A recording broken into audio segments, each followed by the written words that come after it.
Welcome to the bird media. నేను మీ పవన్ కృష్ణమూర్తి. భారతదేశ వ్యాప్తంగా అనేక రాష్ట్రాల్లో శాంతి భద్రతల సమస్యలు తలెత్తుతున్నాయి. ఒక్కొక్క రాష్ట్రం ఒక్కొక్క రకమైనటువంటి చర్యలు తీసుకుంటోంది. అల్టిమేట్గా అందరూ కలిసినప్పుడు మాట్లాడుతున్నారు, ఏ రాష్ట్రంలో శాంతి భద్రతల సమస్యలు లేకుండా ఉన్నాయి, దానికి తీసుకున్నటువంటి చర్యలు ఏంటి, ఇవన్నీ కూడా ఎప్పటికప్పుడు హోమ్ మినిస్టర్స్ మీటింగ్లో డిస్కషన్కి వస్తూనే ఉంటాయి. అమిత్ షా అధ్యక్షన జరిగేటువంటి మీటింగ్లో అందరూ కలిసి మాట్లాడుకుంటూ ఉంటారు. ఈ నేపథ్యంలో అసలు రాష్ట్రంలో ఒక్కొక్క రాష్ట్రంలో శాంతి భద్రతలు ఎలా ఉన్నాయి, ఎవరు టాప్లో ఉన్నారు, ఎక్కడ నేరాలు కంట్రోల్ అవుతున్నాయి అనేటువంటి దాని మీద దృష్టి పెట్టినప్పుడు ఉత్తరప్రదేశ్కి సంబంధించినటువంటి డీటెయిల్స్ విస్తుగొల్పుతున్నాయి. దాదాపు 15,000 ఎన్కౌంటర్లు, 238 మంది నేరస్తుల హతం. ఇక 2017లో ముఖ్యమంత్రిగా బాధ్యతలు స్వీకరించినప్పటి నుంచి యోగి ఆదిత్యనాథ్ రూలింగ్లో ఇప్పటి వరకు ఈ 15,000 ఎన్కౌంటర్లు జరిగాయి. కీలక ఆపరేషన్లో మొత్తం 238 మంది క్రిమినల్స్ మరణించారంటూ డీజీపీ రాజీవ్ కృష్ణ వెల్లడించారు. దాదాపు 30,000 మంది పైచిలకు నిందితులను అరెస్టు చేసినట్టుగా కూడా ఆయన చెప్పడం అనేది జరిగింది.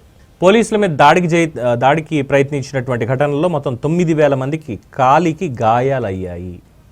ఎవరైతే అక్కడ క్రిమినల్స్ ఉన్నారో పోలీసుల మీద దాడి జరపడానికి ప్రయత్నించినప్పుడు ఈ 15,000 ఎన్కౌంటర్లు కూడా జరిగాయి. అందులో పారిపోతున్నప్పుడు మిగతా అనేక సందర్భాలు ఉండొచ్చు. అందులో పోలీసుల మీద దాడి జరుగుతున్నప్పుడు మాత్రం 9,000 మందికి కాలికి గాయాలయ్యాయి. అంటే ఇక్కడ ఇంకోటి గుర్తుపెట్టుకోవాలి, ఎన్కౌంటర్ అన్న పేరు వినగానే ఇంకేముంది, చంపేస్తారు అంతేగా అన్న అపోహ చాలామందికి ఉంటుంది.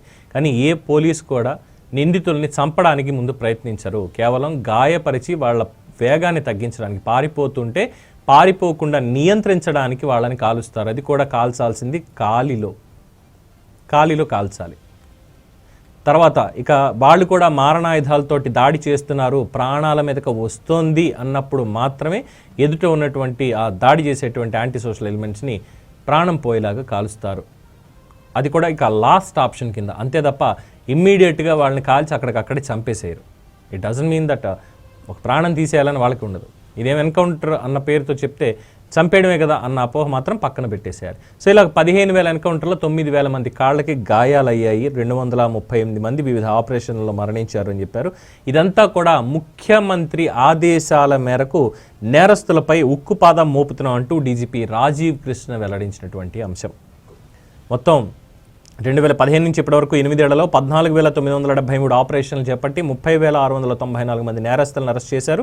ఇందులో పోలీసుల మీద దాడులకు పాల్పడిన 9,467 మంది కాలికి గాయాలు.